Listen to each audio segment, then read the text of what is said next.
Food truck culture, finished weekend, hair tips, and the business of the arts. All this and more on this episode of Transit 22, live from Hypopotamus. I'm your host, BIGREC, with the lovely Monica. Hello. From our On the Street segment, standing in for Ever Faye. So let's get right to it. Tim Tebow.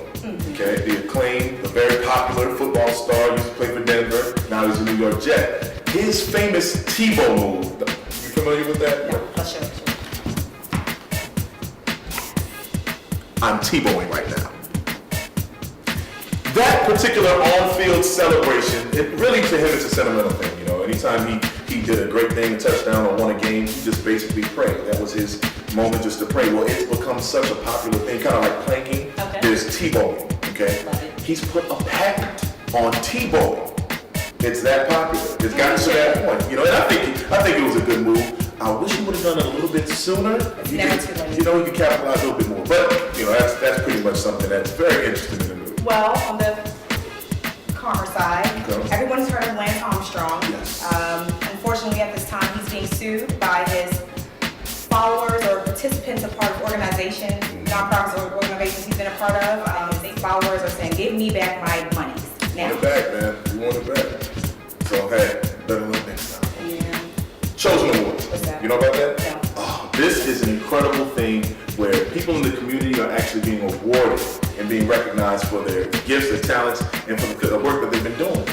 You know, Chosen Awards, just find out a lot more about it at RootTV.com. Now on to the business suite, where we'll talk to Brett Eanes, business owner of Mixed Up, and Sharon Cross, the lot supervisor for the Atlanta Street Food Coalition, about the rising trend made popular in Los Angeles, California, and that's gaining popularity here in Atlanta, Georgia. The restaurants on wheels, the food truck culture.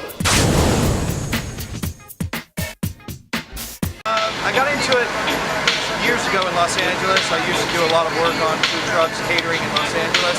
Moved here 8 years ago, started a catering company, and started it. And this is an awesome opportunity for all these vendors to come out here with their creativity and their ideas. Most of them have gotten laid off from the corporate world, you know, and decided they wanted to take their ideas on the road. And food trucks are nothing like people imagine them to be. They're not roach coaches. These people are professionals. These people put a lot of time and energy into the creativity of their food. And Greg Smith, who is the one who started this coalition, if it had not been for Greg Smith, a lot of these people's dreams and visions would have never come to be. Atlanta Food Truck Coalition creates spaces for us. Leads, catering, and it really gets our name out there and pushes legislation to help change some of the laws that hinder us from freely roaming the streets. If you have an idea, don't be afraid to, go for it. Because there's people out here like Greg Smith who can help make it happen in Food Street Coalition. It's a great venue, a great way to, get started and come out from the corporate world. Listen, have you heard about Startup Weekend? Well, now there's Finish Weekend. And in Tech Pulse, we'll speak with participants to learn more about this new trend. Finish Weekend is kind of an idea generated by a company called Collective Idea, which is out of Holland, Michigan. And we have a co-project, we have a project we're working on with High Group, the development company here where it was hosted. And we heard about the event. We had to be a part of it. We sponsor a lot of events here in town, Startup Weekend, Startup Atlanta, stuff like that. And we love starting things. In fact, our clients love it. But more than starting, we love finishing things. So when we saw the branding and the sort of the moniker around like coming out to finish stuff, we had to be a part of it. That's just what we do and love. So everyone at High Group was like, yes, yes, yes, we have to do this. Sounds like a very neat idea. It has been our experience that Finish Weekend, a lot of us as engineers, as ideas come to us, we get a certain part of the way done, but they end up being like that project we didn't quite finish at home. So we had this idea, we said let's bring everybody together, let's get these things, these projects, these ideas that are 80% of the way there, let's get them finished, let's get them shipped, so to speak. when people come to Finish Weekend, they have something more than an idea. Generally, it's a project that's almost done, and I think that causes a fair amount of excitement and fun. So that drives the energy in that I'm really going to get to ship this weekend. So I think that is one of the hallmarks. What's a popular hairstyle and how do I maintain my hair are just a few questions that most women ask themselves. So to get some answers, we went to visit Salon Liberte in Toronto, Canada, and talked to senior stylists, trends in hairstyling, as well as tips on how to maintain your hair. Hi, my name is Kahlae. I'm a stylist downtown Toronto at Salon Liberte. I specialize in all textures of hair. When I started, it was first smooth texture. Then when I moved to Toronto and I got familiar with all different races and all different hair textures, that's when I started becoming a little bit more multicultural. So most of my clients have gone from a relaxer or a texturizer to natural styles. It's definitely, I find it's more difficult for them to deal with, but I find as long as you keep your regular moisture treatments and regular trims, there's no issue with growing it out that way. So my client Laura today, she does have natural hair, and she's had natural hair for the past 10 years before she did wear a relaxer. We are going to blow it out straight. I'm going to give her a dry cut, and then I'm going to give her a nice smooth style to go with it. The machine that she's under is called a steamer. It would be the same kind of steamer that you have for a facial. It opens up the pores in your scalp as well as the cuticles of your hair, so the treatment can get in. To keep hair healthy, especially through season change, is definitely to clarify. A healthy scalp is healthy hair, as well as moisturize with an even amount of protein in it as well every other week, and every 3 months get a trim. When it comes to discussions about the impact of the arts in communities across the United States, oftentimes the arts takes a back seat to industries such as agriculture, bioscience, or technology. Here to speak with us about the business of the arts is Kwajelyn Jackson, currently serving as a program manager for Wonderwood, where she manages the Community Arts Center along with the interns and volunteer staff. Daniel Flores is an East LA-born artist working in Atlanta since 1994. Tattoo master, illustrator, and designer, also known as DTM, Daniel, along with his wife Aisha, are committed to the promotion of arts and success of artists.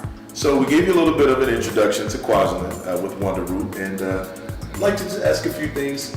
Being that you're involved in the community, tell us a little bit about Wonderwood. Sure. We are primarily an art and social change organization, and our mission is really about uniting artists and community for positive social change. Quick thing in regards to technology, okay?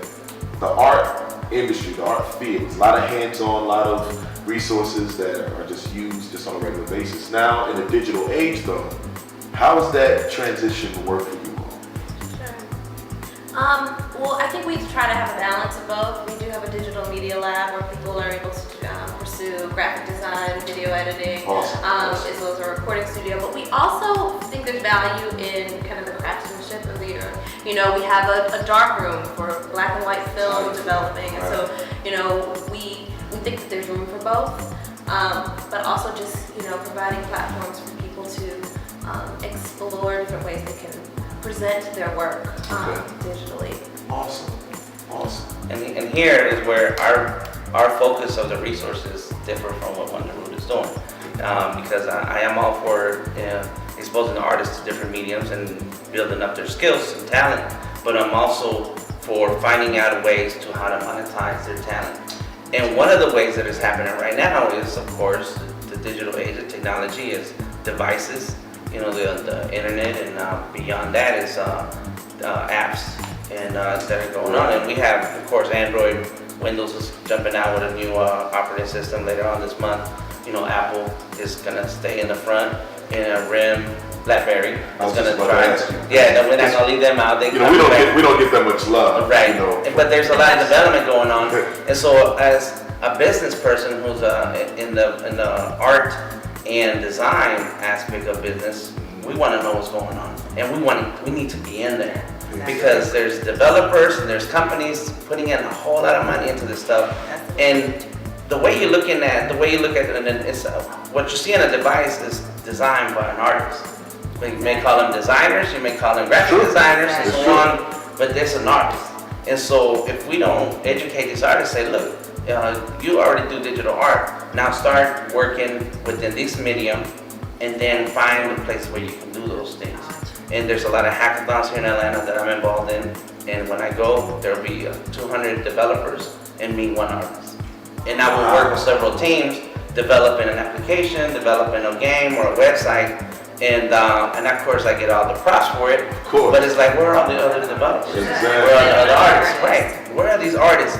Now, of course, I'm sure that they are in AI and in SCAD and so on. And there'll be the younger people who already grew up with knowing that there's the internet in this world. Sure. You know, but what about us older ones who know all the other mediums and we want to monetize our skills and we have different other ways to get into the media, and it's like, well, don't forget that. Don't forget that there will be sold millions and millions of iPhones and other kinds of smartphones, so why is your stuff not in there? You can join in the conversation right now on Twitter with hashtag Transit22. That's TRANSIT 22. All right? So check it out. Back to you. The thing that's so exciting about the arts to me is that, you know, cities that are thriving have a vibrant art community. And art is so pervasive in everything we do, from the clothes we wear, the commercials we see, the music we listen to. And so there's so much messaging and so much learning that comes through the arts. And the arts are powerful in that way. And so if we are able to cultivate this generation of artists who are thriving, who have this new energy and this new lens, like how much will that elevate what is happening in Atlanta? How will that really shape the way that we fit? You know? And it's diverse. You know, like Monica, you know, she does a lot of fashion-oriented things. You know, myself, I'm an artist. I perform around the city, and just to kind of see how there's a little something for everyone. You know, just across the board. I think it's just a great thing. So one of the things that we're focused on with the Black Conversations and with Artist King is learning the legal aspects of art, the copyrights and trademarks, and how to protect yourself, so that you continue to show your art and share it. But in the end, it's all about when it comes down to profit, you have to get your part in order. Also, if you run it as a business, then you need to learn about contracts and deadlines and selling yourself and showing the potential client the value you bring as an artist. Because a lot of times, since we already draw, we already paint, you're gonna come across a person that says, well, why don't you pay me something? And because you already do that anyway, you're like, yeah, sure, I'll do it. But then you forget that, these materials cost money, the paint costs money, the canvas costs money, and then the person that you are dealing with is not educated enough to say, well, there's value in that painting and in the time that they spent doing it, so that person deserves to get paid accordingly. And if we don't educate ourselves and deal with the person as a client, as a business, then we're not going to get paid what's fair. We're not going to ask for that money. We're going to be shy about saying, well, you know, just give me a few dollars and I'll do it. And it's now you have to, if you're going to step into that arena, then you really have to come in fully aware of what does it take to run a business and run it as a business.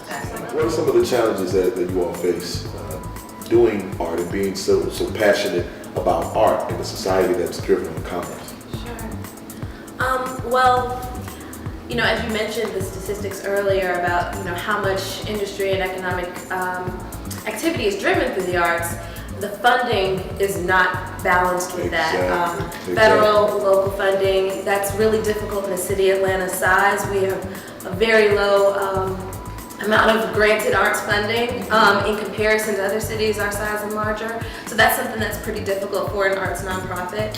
So we have to be really creative and really resourceful with trying to leverage resources, trying to partner with other organizations to share the resources that we do have. So that's definitely a challenge that we try to meet, to try to get quality programming out there, to try to provide opportunities for artists to thrive. Art is not cheap. You know, the materials, the time that an artist puts in.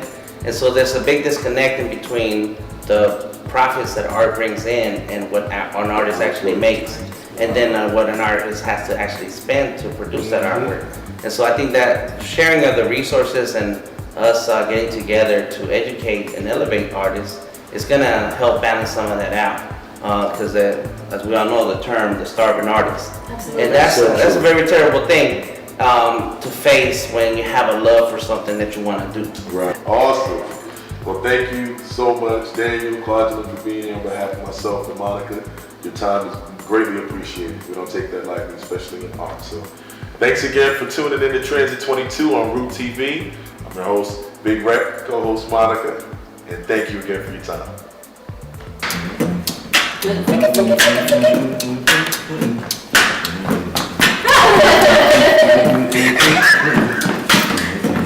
All right, ready.